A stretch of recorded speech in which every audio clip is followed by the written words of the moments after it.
విశాఖలో వెలుగు చూసిన ఎన్ఆర్ఐ మహిళ ఆత్మహత్య వ్యవహారం స్థానికంగా కలకలం రేపుతోంది. ఈ కేసులో పోలీసుల దర్యాప్తును తీవ్రంగా తప్పుపడుతున్నాయి మహిళా సంఘాలు. విశాఖలోని ఒక స్టార్ హోటల్లో ఈ నెల 6న ఎన్ఆర్ఐ మహిళ అనుమానాస్పద స్థితిలో మృతి చెందింది. హోటల్ మేనేజర్ ఇచ్చిన ఫిర్యాదుతో కేసు నమోదు చేసిన పోలీసులు శ్రీధర్ అనే వ్యక్తిని అరెస్ట్ చేశారు.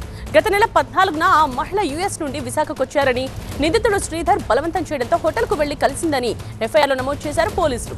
ఈ క్రమంలో ఆ మహిళ ఆత్మహత్య చేసుకునేలా శ్రీధర్ ప్రేరేపించాడని వివరించారు. అయితే మహిళ తరపున బంధువులు ఎవరూ ఫిర్యాదు చేయడానికి ముందుకు రాలేదని చెప్తున్నారు పోలీసులు.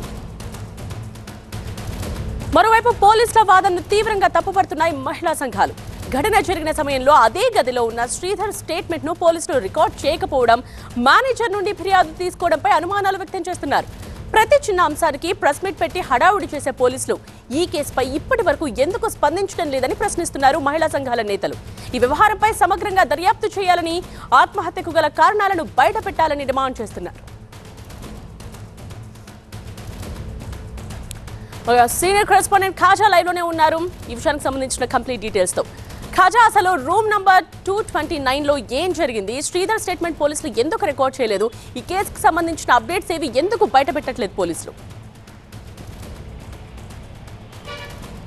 ఖచ్చితంగా ఏ ఆత్మహత్య లాంటి కేసు అయినా సరే తొలుత పోలీసులు అనుమానాస్పద కేసుగానే అది ఇన్వెస్టిగేషన్ చేస్తారు. అది ఎఫ్ఐఆర్లో కూడా అదే నమోదు చేస్తారు. అయితే ఈ కేసులో కూడా ఎన్ఆర్ఐ మహిళ అమెరికా నుంచి గత నెల 14వ తేదీన విశాఖకు వచ్చారు. ఆ తర్వాత ఆమెకు అక్కడే యుఎస్లోనే స్నేహితుడిగా ఉన్న విశాఖకు చెందిన డాక్టర్ శ్రీధర్తో ఆమెకు పరిచయం అయింది. ఆ తర్వాత ఆమె వైజాగ్ వచ్చిన కొన్ని రోజులకే డాక్టర్ కూడా వైజాగ్ వచ్చారు. ఆ తర్వాత ఈ నెల 6వ తేదీన గోఐబో ద్వారా ఆన్లైన్ యాప్ ద్వారా ఈ హోటల్ మేఘాలయలో రూమ్ నెంబర్ 229 బుక్ చేసుకున్నారు. దాదాపుగా మధ్యాహ్నం 1:15 ఆ తర్వాత 1:40 ఈ రోజా అనే మహిళ ఆ హోటల్ గదికి వెళ్ళారు. ఆ తర్వాత దాదాపుగా 2 గంటల పాటు హోటల్లో గడిపిన తర్వాత వెంటనే దాదాపుగా 3:35 ఆ డాక్టర్ శ్రీధర్ హుటాహుటిన బయటకు వచ్చి హోటల్ సిబ్బందికి చెప్పాడు రూము లాక్ అయిపోయింది, వెంటనే వచ్చి తెరవాలని. ఆ తర్వాత హోటల్ సిబ్బంది వెళ్తున్న క్రమంలో మాట మార్చి ఏడుస్తూ ఆమె అన్కాన్షియస్లోకి వెళ్ళిపోయింది రోజా అని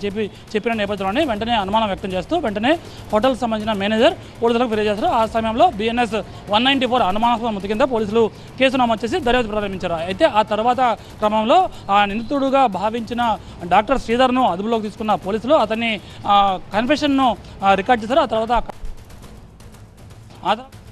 ఆ ఎఫ్ఐఆర్ను ఆర్డర్ చేశారు. 108 BNSతో పాటు IT యాక్ట్ కూడా యాడ్ చేశారు. ఎందుకంటే ఆ డాక్టర్ చెందిన మొబైల్ ఫోన్లో కొన్ని ఈ రోజాకు చెందిన కొన్ని వీడియోస్ కూడా పోలీసులు గుర్తించారు. దీంతో ఆత్మహత్యకు గల ప్రేరేపించడానికి డాక్టరే కారణమని పోలీసులు నిర్ధారణకు వచ్చి అతన్ని అరెస్ట్ చేసి ప్రస్తుతానికి మెడికల్ పరీక్షలు కంప్లీట్ చేసి ఇప్పుడు కోర్టులో హాజరుపరుస్తున్నారు. అయితే ఈ టోటల్ ఎపిసోడ్లో పోలీసులు తొలుత అనుమానాస్పద మృతిగా కేసు నమోదు చేశారు. అయితే ఆ ఎఫ్ఐఆర్లో నిందితులు నో ఎక్యూడ్ అని పేర్కొనడంతో ఒక్కసారిగా అనుమానాలు మొదలయ్యాయి. అయితే కేవలం మేనేజర్ స్టేట్మెంట్ మాత్రమే ఫిర్యాదు ఆధారంగానే కేసు నమోదు చేశారు. కాకపోతే అతను డాక్టర్ను వెంటనే అదుపులోకి తీసుకోలేదు, అతన్ని ప్రశ్నించలేదనే అనుమానాలు ఉన్నాయి. అయితే మహిళ లోపల ఆత్మహత్య గల కారణాలు ఏంటంటే ఇప్పటి వరకు పోలీసులు బయటపెట్టలేదు. ఇది కూడా మహిళా సంఘాలు అనుమానం వ్యక్తం చేస్తున్నాయి. ఆ మహిళ లోపల ఎందుకు వెళ్ళింది, అక్కడ ఆత్మహత్య గల కారణాలు ఏంటి, ఆత్మహత్య చేసుకోవడానికి దారితీసే కారణాలు ఏమై ఉంటాయని దానిపై పూర్తి స్థాయిలో ఇప్పుడు మహిళా సంఘాలు డిమాండ్ చేస్తున్నాయి. ప్రస్తుతానికి నిందితుడిని పోలీసులు కోర్టుకు తరలించారు. కేసు పూర్తి స్థాయిలో దర్యాప్తు చేస్తున్నారు. రైట్ ఖాజా.